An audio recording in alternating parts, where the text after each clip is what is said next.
like many of our partners in the Eden Catchment Partnership, nature recovery is at the heart of everything we do.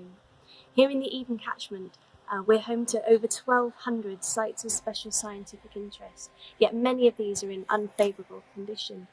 We're also home to rare wildlife like the white-clawed crayfish and water vole, yet these too are under threat from fragmented habitats and poor water quality.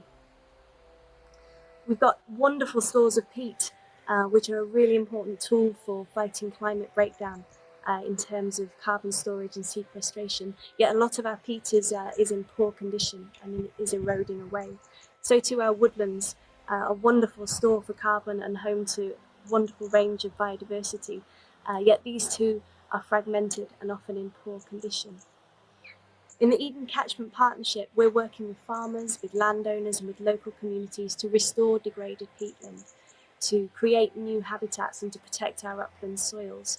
We know that high nature value farming is an asset that must be promoted, protected and invested in, such that protecting biodiversity and protecting carbon stores is a viable business proposition for farmers.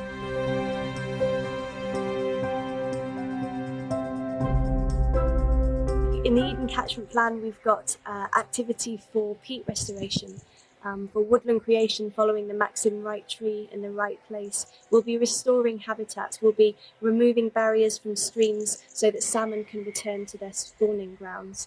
We want a living Eden, an Eden that is rich in wildlife, and I'm confident that our catchment management plan and our strong partnership will help us to get there. Here's 2 examples of projects completed by partners that bring back natural features and processes that will improve ecological networks and carbon capture and storage.